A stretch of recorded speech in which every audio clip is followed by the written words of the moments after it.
Assalamualaikum warahmatullahi wabarakatuh. Alhamdulillah hari ini kita bisa bertemu kembali ya, walaupun jarak kita berjauhan. Masih di pembelajaran kita yaitu di kelas 3 untuk biologi.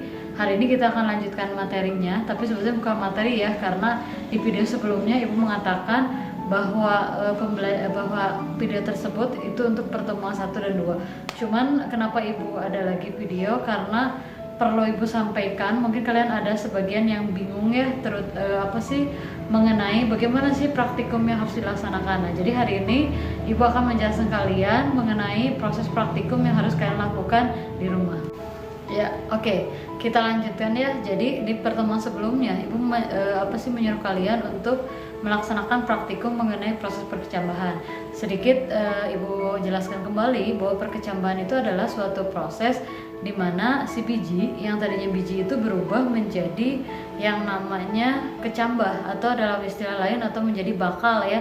Apakah itu bakal akar, apakah itu bakal daun, apakah itu bakal batang, ataupun nanti akan menghasilkan buah, bunga dan yang lainnya. Bicara mengenai perkecambahan sendiri itu ada 2 tipe ya. Di pertemuan sebelumnya Ibu sayangnya nggak dijelaskan.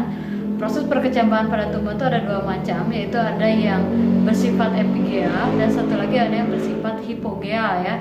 Nah, adapun untuk yang bersifat epigea, nah bisa kalian lihat di sini, kurang lebih prosesnya itu nanti di mana si kotyledonnya itu akan terangkat ke atas. Nah, sedangkan kalau yang namanya hipogea, nah yang kedua adalah hipogea, yaitu di mana si kotyledonnya tetap berada di dalam tanah.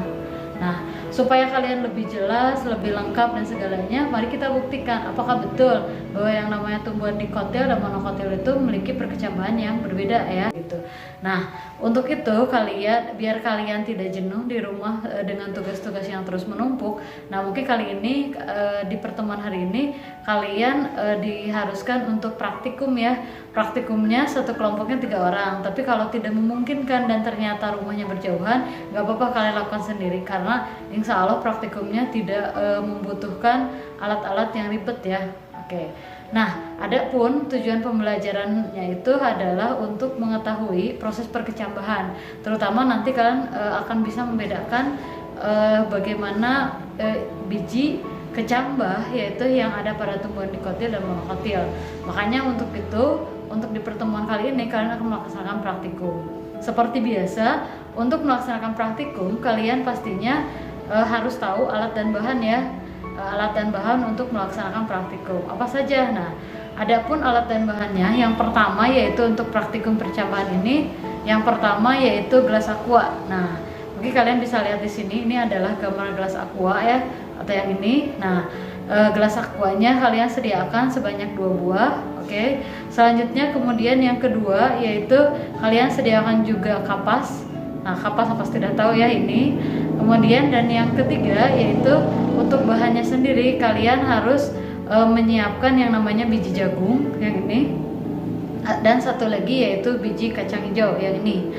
Dan satu lagi yaitu untuk bahannya harus ada air. Jelas lah, karena di pertemuan sebelumnya Ibu udah menjelaskan kalian yaitu bahwa dalam proses perkecambahan air merupakan bagian utama dalam proses perkecambahan ya, salah satunya untuk proses imbibisi. Oke.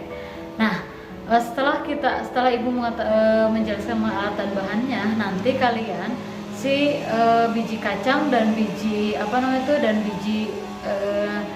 kacang hijau dan biji jagung itu nanti kalian masukkan, tapi sebelumnya basahi dulu kapasnya ya. Nanti basahi dulu si kapasnya, kemudian nanti kalian taruh si kapas tersebut di di gelas aqua masing-masing. Kemudian kalian masukkan ke dalam aqua tersebut, yaitu masing-masing 5 butir atau kurang lebih sekitar 5 sampai 10 ya.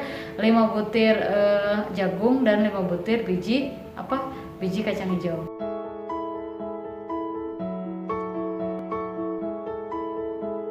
Nah, apa yang harus kalian lakukan? Silahkan kalian amati itu kurang lebih selama kurun waktu kurang lebih selama 5 hari. Dari hari sekarang sampai hari Kamis ya. Dari hari Senin ini berarti kalian harus lakukan sampai hari Kamis. Kemudian nanti setelah itu nanti kalian akan melihat hasil akhirnya. Setelah melihat hasil akhirnya, kalian amati ya tiap harinya, hari pertama kayak gimana, hari kedua apa yang terjadi, yang ketiga, yang keempat, sampai hari yang terakhir adalah hari yang kelima ya, sebelum kalian mengumpulkan, karena kan biologi itu dikumpulkannya jam 11 siang ya, jadi kalian masih ada waktu lah pagi-paginya untuk melakukan proses pengamatan.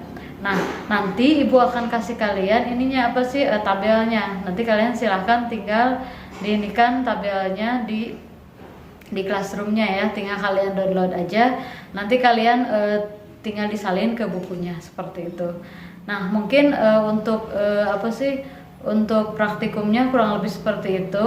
Kalau misalnya kalian masih bingung atau misalnya kalian ada sesuatu yang mau ditanyakan, silakan kalian seperti biasa ya hubungi ibu di nomor ini.